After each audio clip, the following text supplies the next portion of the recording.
Atos dos Apóstolos, capítulo 17, a partir do versículo 22. Nós vamos ler a princípio 2 versículos. Atos dos Apóstolos, capítulo 17, nós vamos ler o versículo 22 e o versículo 23. Você vai passar os 4 evangelhos e logo após o livro de Atos dos Apóstolos. Quem encontrou, diga graças a Deus. Diz assim então: e estando Paulo no meio do Areópago, disse: varões atenienses, em tudo vos vejo um tanto supersticiosos, religiosos, porque passando eu e vendo os vossos santuários, achei também um altar em que estava escrito: ao Deus desconhecido. Esse, pois, que vós honrais sem conhecê-lo, é o que eu vos anuncio. Eu vou ler pela segunda vez então. E estando Paulo no meio do Areópago, disse: varões atenienses, em tudo vos vejo um tanto religiosos, porque passando eu e vendo os vossos santuários, achei também um altar em que estava escrito: ao Deus desconhecido. Esse, pois, que vós honrais não o conhecendo, é o que eu vos anuncio. Amém?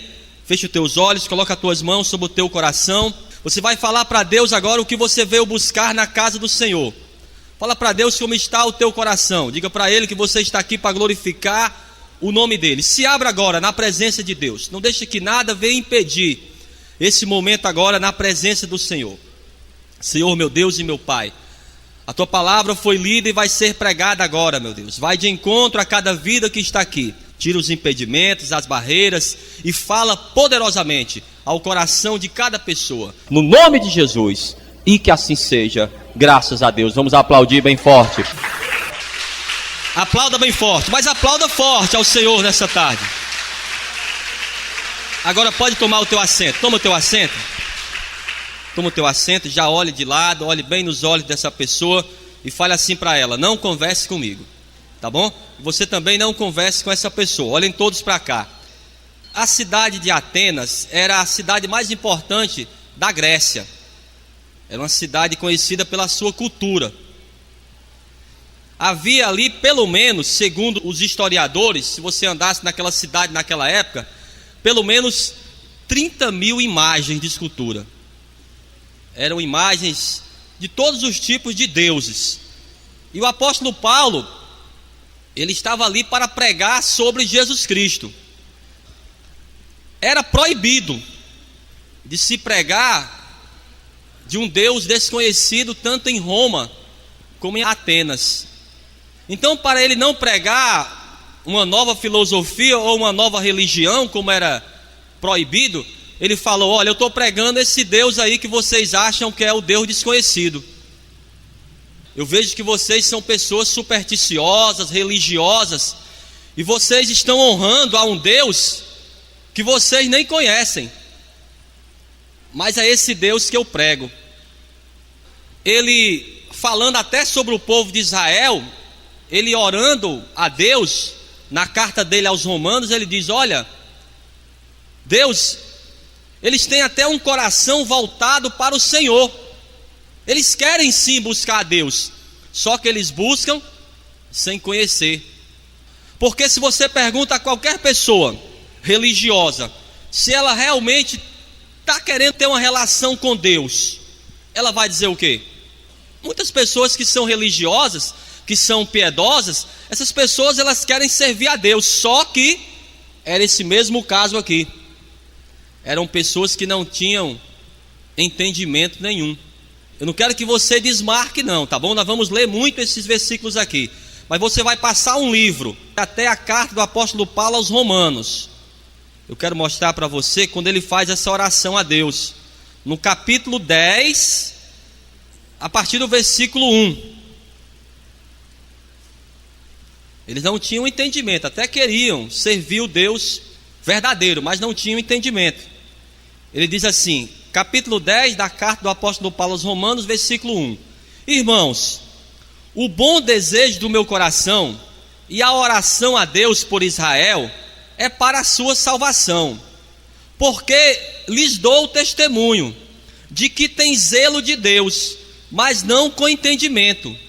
Porquanto, não conhecendo a justiça de Deus e procurando estabelecer a sua própria justiça, não se sujeitaram à justiça de Deus. Segundo essa justiça que a Bíblia fala, a justiça de Deus, todos nós estamos na mesma condição. E o religioso não queria estar na mesma condição do ímpio, ou não queria estar na mesma condição do estrangeiro, por isso que não aceitaram o evangelho. Então o apóstolo Paulo diz, olha, eles têm zelo. Há pessoas, amados, que elas saem aqui de Fortaleza e elas andam até Canidé, por exemplo, de pés, para pagar uma promessa. Às vezes tem mais fé do que uma pessoa da igreja, porque se a gente fala para a pessoa estar por exemplo, na semana na igreja, a pessoa já não tem tanta força de vontade, podemos colocar assim. Mas uma pessoa religiosa, às vezes ela professa uma fé até mais aguçada, só que ela não tem entendimento. Então é isso que o apóstolo Paulo vê. E ele vê, amados, a condição de ministrar a palavra a si mesmo, para aquelas pessoas que se achavam tão sábias. E é interessante que ele vai falar, ele vai citar, naquela pregação que ele vai fazer sobre esse Deus desconhecido, ele vai falar o nome de alguns filósofos. E aquelas pessoas até vão se converter. Vamos ver aqui, volte lá. Ele vai começar a falar para eles quem era esse Deus desconhecido. Versículo 24, ele diz aqui: o Deus que fez o mundo e tudo que nele há, sendo Senhor do céu e da terra, não habita em templos feitos por mãos de homens. Preste bem atenção, olhem todos para cá. Ele começa a pregar sobre esse Deus desconhecido. Ele fala, olha, o Deus desconhecido é o Deus que criou os céus e a terra. E nós sabemos muito bem que há pelo menos 3 teorias sobre a criação do universo. Porque onde você vai encontrar, em algum lugar, que foi Deus que criou os céus e a terra, ou criou o universo? Porque segundo Charles Darwin, o ser humano, por exemplo, ou as criaturas, elas foram evoluindo, uma das outras. E também tem a teoria científica, do Big Bang, da explosão, que tudo surgiu do acaso. Somente a Bíblia, ela vai falar que foi Deus que criou os céus e a terra. No livro de Hebreus, no capítulo 11, no versículo 3, onde fala sobre a fé, diz, olha, que é pela fé que nós entendemos que Deus fez os céus e a terra. Então ele vai falar, olha, o Deus desconhecido, esse que vocês honram, só que não conhecem, é o Deus que eu prego. Em primeiro lugar foi ele que criou os céus e a terra. Agora ele falou uma coisa importante, mas ele não habita em templos criados por mãos humanas, porque esses deuses aí, vocês mesmos criaram. O nosso Deus, o Deus desconhecido, ele não pode habitar em templos humanos, ele não pode ser levado por ninguém. Mas continuando aqui, no versículo 25, nem tampouco é servido por mãos de homens, como que necessitando de alguma coisa, pois ele mesmo é quem dá a todos a vida, a respiração e todas as coisas. Nosso Deus não precisa de nada, é o Deus supridor, o Jeová Jirê, aquele Deus que no momento que o Abraão está subindo aquela montanha junto com o seu filho vai perguntar a ele, mas pai, onde está o cordeiro para o holocausto? E o que ele diz, amados? Deus proverá, o Deus provedor. Então ele diz, olha, o Deus desconhecido, ele não precisa de nada, é ele quem nos supre, é ele quem dá a todos aquilo que nós precisamos. Você sabe muito bem que quando Deus ele fez o homem, já estavam criadas todas as coisas. Por quê? Para que o homem não precisasse mais de nada. Tudo aquilo que o homem precisava, Deus já tinha criado. Eu quero que você abra comigo o livro do profeta Isaías, mas você não desmarque, tá bom? Livro do profeta Isaías, procure aí, capítulo 42. capítulo 42, versículo 5.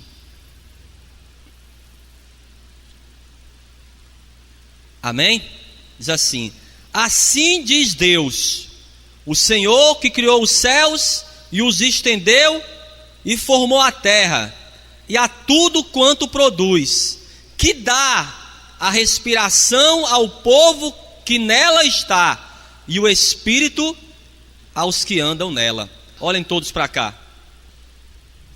Sabe por que Deus tem essa responsabilidade de dar aquilo que você precisa? Em primeiro lugar, o ar que nós respiramos, porque foi Ele que nos colocou nesse mundo. Então Ele se sente como se obrigado. Mas vamos continuar, vamos voltar para o livro de Atos. E ele começa a explicar dessa forma. O apóstolo Paulo, ele sabia persuadir bem as pessoas ficavam extasiadas quando ele começava a pregar. E agora vamos ler o versículo 26, que diz assim, ó: e de um só fez toda a geração dos homens para habitar sobre a face da terra, determinando os tempos já dantes ordenados e os limites da sua habitação. Então cada pessoa já tem o seu próprio tempo, então tem um tempo determinado. Mas quando Deus fala para você parar, Ele fala assim: olha, o tempo da brincadeira acabou, eu quero você agora me servindo, não seja teimoso. Ele determinou um tempo para cada pessoa. Claro que Ele dá o livre-arbítrio. Se a pessoa quiser continuar, ela continua. Se Deus fala para você que a partir de hoje você tem que servi-lo, não seja teimoso. Porque tem pessoas que ela vê as coisas acontecendo, parece que não está acontecendo nada, ela vai empurrando com a barriga. Tem a enfermidade, a pessoa perde o trabalho, perde a saúde, a pessoa acha que não está acontecendo nada. É o que a Bíblia diz. Deus parece que vai mostrando a pessoa: olha, o tempo da brincadeira, o tempo disso, daquilo outro, acabou. O tempo agora é sério, amados. A Bíblia diz que já estamos perto do final dos tempos. Um tempo difícil, mas estamos perto da volta do Senhor Jesus. Diga graças a Deus por isso, então. Graças a Deus que você está na casa do Senhor. Amém? E no versículo 27 agora: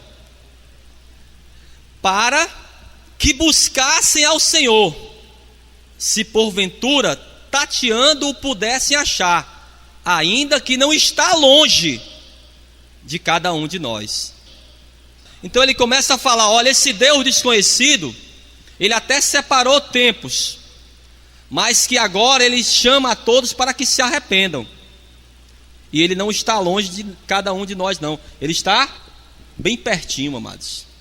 E a Bíblia diz, na carta do apóstolo Pedro, vamos até ler daqui a pouco, diz que a vontade de Deus não é que ninguém se perca, é que todos se arrependam e se convertam ao Senhor.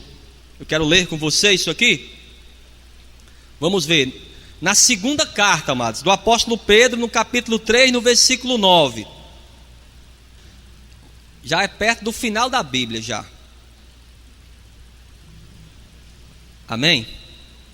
Ele diz aqui: o Senhor não retarda a sua promessa, ainda que alguns a tenham por tardia, mas é longânimo para convosco, não querendo que alguns se percam, senão que todos venham a arrepender-se. Muitas vezes nós estamos querendo a volta de Jesus, mas vai ter o momento certo, porque acontece o arrebatamento da igreja. Vamos dar um exemplo. E se um familiar teu ainda não entregou a vida para Jesus, ele pode perder a salvação. Por isso que Deus está dando esse tempo, para que você também pregue sobre esse novo tempo, o tempo da volta do Senhor Jesus. Ele quer que as pessoas se convertam, é o momento, porque logo após o tempo dos profetas, João Batista começou a pregar essa palavra: arrependam-se, porque está próximo o reino dos céus, o reino de Deus. Então a ministração é essa mesmo, a pregação é essa, para que as pessoas se arrependessem. E eu quero continuar aqui. No versículo 28, é aquilo que eu falei para vocês. Ele vai começar a citar alguns filósofos daquela época. Ele ainda está explicando sobre esse Deus desconhecido. E ele vai começar a citar alguns filósofos como Epimênides, que viveu basicamente 600 anos antes de Cristo. Vai citar também o Aratos, que viveu mais ou menos de 315 a 240 antes de Cristo. E vai citar outro também aqui, o Cleanto, que viveu entre 331 a 223 antes de Cristo. O versículo 28 e o 29 ele vai dizer assim, ó: porque nele vivemos e nos movemos e existimos. Como também alguns dos vossos poetas disseram, pois somos também sua geração. Sendo nós, pois, geração de Deus, não havemos de cuidar que a divindade seja semelhante ao ouro, ou à prata, ou à pedra esculpida, por artifício e imaginação dos homens. Preste bem atenção, olhem todos para cá. Ele fala, olha, sendo nós a imagem e a semelhança de Deus, como Deus ele pode ser um ídolo de ouro ou de prata? Ele começa a explicar de acordo com aquelas pessoas entendiam, porque eles respeitavam muito os filósofos. E ele fala, olha, se eles escreveram que nós somos da geração de Deus, nós somos a imagem e a geração de Deus, não havemos de cuidar que a divindade, ou então o Deus, seja semelhante ao ouro ou à prata, ou à pedra esculpida.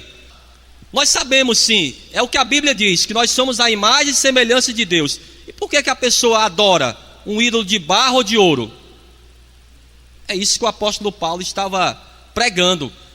Eles falaram, olha, como é que vocês estão adorando um Deus de ouro ou de prata, se nós sabemos que nós somos a imagem de Deus? Nosso Deus, amados, a Bíblia diz que Ele fala, Ele ouve, Ele apalpa. Não é um Deus que não escuta, que você tem que levá-lo. E para finalizar, aqui no versículo 30, ele diz aqui, mas Deus, preste bem atenção como nosso Deus é misericordioso, amados. Depois que ele fala tudo isso, ele fala, mas Deus, não tendo em conta os tempos da ignorância, anuncia agora a todos os homens, em todo lugar, que se arrependam. Porquanto tem determinado um dia, em que com justiça há de julgar o mundo, por meio do varão que destinou, e disso deu certeza a todos, ressuscitando dos mortos. Ele fala, olha, além de tudo isso, se você hoje entregar a tua vida para Jesus e se arrepender dos teus pecados, Ele te perdoa e te dá uma nova vida. Porque Ele fala, olha, Deus não vai olhar, amados, para os tempos da ignorância. Porque também, até um tempo atrás, cada um de nós não tínhamos esse entendimento, porque não tínhamos o Espírito Santo. E tivemos também essa oportunidade de pedir o quê?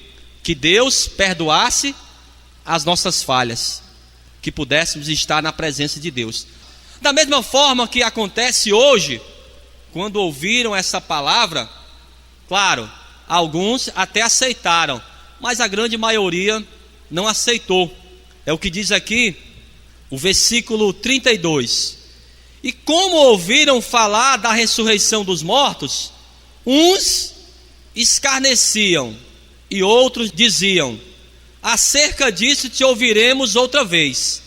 Então aquela pessoa que sabia que o apóstolo Paulo estava pregando a palavra de Deus e estava correto, mas ela não quis abandonar os ídolos. Depois eu dou uma olhada nisso aí. Ela foi empurrando com a barriga, não é isso?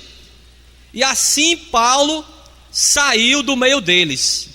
Todavia, chegando alguns varões a ele, creram, entre os quais Dionísio, o Areopagita, e uma mulher por nome Damares, e com eles outros. Não foram muitos, amados, que se converteram ao evangelho. Por quê? era a primeira vez que alguém pregava naquele lugar. Uma palavra tão ousada como essa. Era a primeira vez que alguém pregava em Atenas. Pregava sobre Jesus Cristo. Pregava sobre a ressurreição dos mortos. Pregava que a pessoa teria que se arrepender de seus pecados.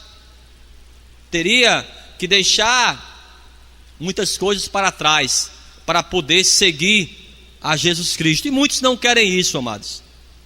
Muitos não querem deixar o pecado. O próprio Jesus falou: se você não é aquela pessoa que quer realmente deixar o passado, vai ser difícil ser um seguidor. Vai ser difícil ser um discípulo do Senhor Jesus. Nosso Deus, esse Deus aqui, desconhecido para muitos ainda desconhecem esse Deus. Por quê? Falta de entendimento. Muitos não querem abrir mão do seu passado, não querem abrir mão, porque muitas pessoas, amados, que estão na casa do Senhor, estão sim com a vida totalmente destruída. Até mesmo estava falando com os irmãos no meio da semana. Se você perguntar a qualquer pessoa, onde você estiver, você perguntar assim para ela: você deseja ter uma nova vida? Você quer uma nova vida? Quem não quer, amados? Porque as pessoas estão já cansadas da velha vida, de sofrimento, de tribulações, e todos nós queremos essa nova vida. Agora, para ter essa nova vida, amados, é necessário ter novas atitudes. Foi isso que pregou o apóstolo Paulo, foi isso que pregou os apóstolos, foi isso que pregou João Batista. E essa palavra que nós pregamos todo dia, uma palavra de arrependimento, para que você possa servir a esse Deus poderoso, como o apóstolo Paulo falou, que não está longe, está do nosso lado. Eu quero finalizar a carta do apóstolo Paulo aos Romanos, no capítulo 10. Então, o Deus desconhecido é Jesus, amados. Ele é esse Deus. Capítulo 10, a partir do versículo 9. Ele diz assim: a saber, se com a tua boca confessares ao Senhor Jesus, e em teu coração creres que Deus o ressuscitou dos mortos, serás salvo. Quando o apóstolo Paulo começou a pregar que ele tinha ressuscitado dentre os mortos, muitos ali já não acreditavam. Muitos acreditam, amados, em um Jesus que ainda está pregado na cruz. Mas nós pregamos o Jesus que ressuscitou dentre os mortos. Nós pregamos o Jesus que está à destra de Deus e prometeu voltar num determinado tempo, que ele mesmo falou que só quem sabe é o Pai. É esse Jesus aqui. Ele vai falar no versículo 10: visto que com o coração se crê para a justiça, e com a boca se faz confissão para a salvação.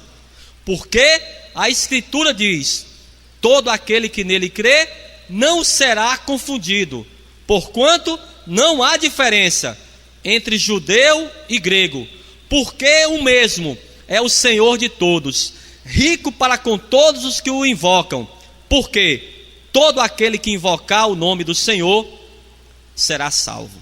Amém?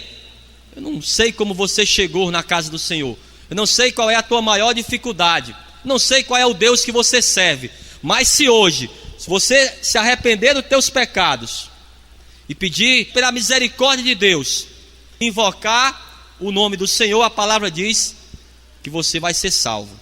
Amém? Que Deus vai te dar uma nova vida. E a Bíblia diz em 2 Coríntios capítulo 5, versículo 17: aquele que está em Cristo é uma nova criatura, as coisas velhas se passaram e eis que tudo se fez nova. Se você precisa de uma nova vida, amados, entrega a tua vida hoje ao Senhor Jesus. Amém? O Deus desconhecido. Vamos todos ficar de pé e vamos aplaudir bem forte a palavra de Deus. Eu quero que você aplauda forte. Aplauda forte a palavra de Deus.